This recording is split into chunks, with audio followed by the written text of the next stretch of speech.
Hello, ladies and gentlemen, welcome back to the show. This is Jenga Njeru. Now, today we have the Matchmaker show, and you understand the protocol here.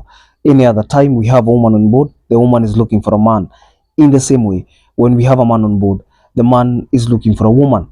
Today we are having a woman, and I'll be telling you the kind of man she is looking for. But before then, if you're watching us for the very first time, this is the Matchmaker show. We help men and women to get matches. And the moment they get the right ones, they meet their destinies. So you're not lost. If you're new to the show, subscribe, like the video, and don't forget to leave a comment. Also, the contacts of our guests will be on my Facebook page at Jenganjero. So you can follow Jenganjero on Facebook and you'll be getting these updates in real time.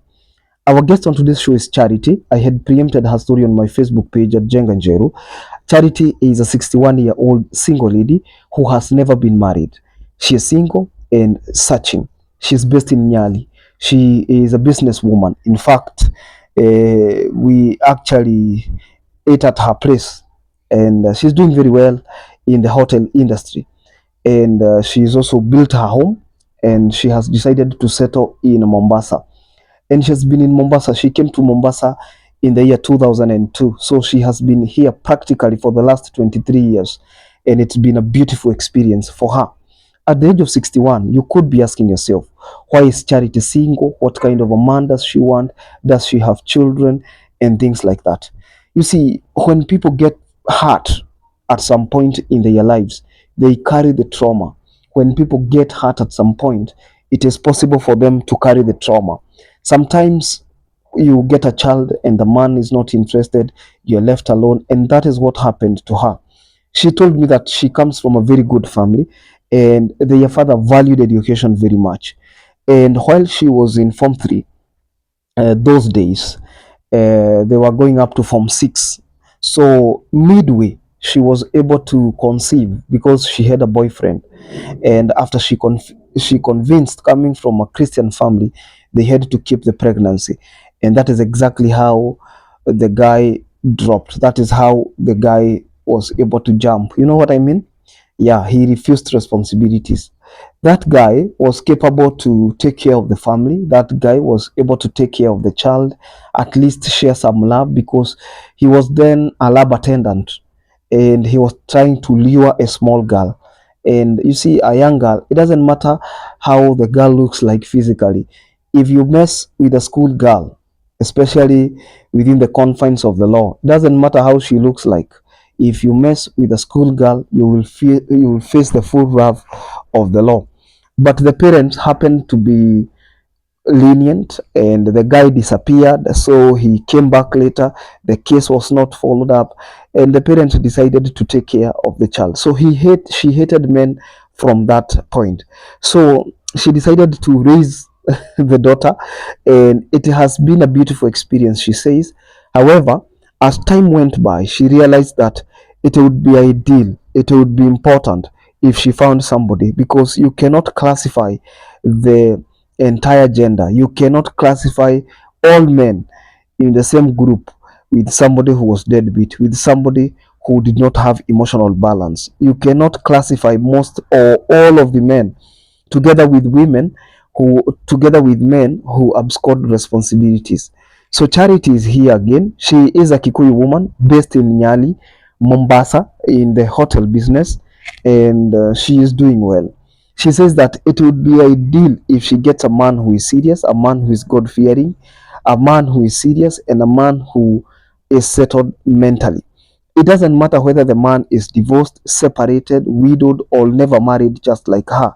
What matters the most is how mature the man is, how willing he is to take that relationship to the next level, and how serious he is in terms of marriage and all that. I am hoping that she gets a good match from our show. She started following this show in the year 2023, and the last time I was in Mombasa last year, I think last year we came to Mombasa twice. So the last time we were in Mombasa, she was not able to record. She was not able to bring her story because of reasons known to her. But this time she says it must be ideal. And there are so many people like her. People who have been watching the show from the periphery, people who have also been gathering confidence, and with time they will gather enough confidence to be broadcasted, because at the end of the day you realize life is very personal, and when you close the curtain doors of your room At night, you realize how personal life is. You pray alone, you sleep alone, you eat alone, and then you realize, I think I should get somebody, because not all men are bad. I have also encountered men who had trauma with women, and the show has taught them that all is not lost. And one of the questions that I ask people, especially in the year 60s, 70s, and 80s, who come to the show, I ask them, what is one of the biggest regrets that you have in life? And then I ask them the second question, what is one of the greatest accomplishments that you're proud of in your life? Okay, accomplishments are different for different people depending on where they come from, what they do for a living, and what they find passion in. However, the difference in regrets is the same, so there is no difference. And it is very common when people tell you the biggest regret of my life is not doing this thing earlier, is not trying to find a match earlier, because if I found a partner earlier, we would have made steps ahead, but nothing is lost. So you are not lost. It is never too late. God's time is the best. In the appointed time, He makes all things beautiful. In the appointed time, He makes all things beautiful. I am hoping that this video will find. Today is the 14th of June, 2025. It's on a Saturday, and I will also meet her tomorrow in church, because we will be fellowshipping with her in Nyali Mombasa.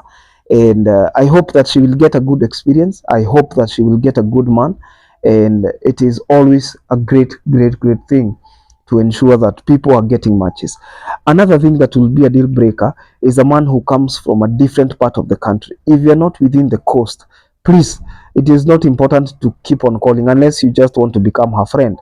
Otherwise, she would prefer to date men who are within the coast, because her businesses are already in the coast. The daughter is doing very well. In fact, the daughter is the operations manager in the hotels, not one. So she's doing well financially, and the man has to be financially stable. If the man is not financially stable, mtasumbuana. It will be a deal breaker, and therefore it will be important if that man is also financially stable. I am wishing her well. I hope she gets a good match. She didn't get the confidence to appear on camera, but that is why we are here, to serve everyone. Not everyone has the courage to appear on camera. Not everyone has that courage to appear in person, just like, and mostly young people don't shy away. I have also seen very many older people who don't shy away, and we are different. Our personalities are different, and that is what makes life beautiful, how we appreciate diversity. And I'm wishing her well. I hope she gets a good match. From our desk, we wish every single person the very best of luck. Until then, this is Jenganjero. I'll see you in the next video. Bye bye.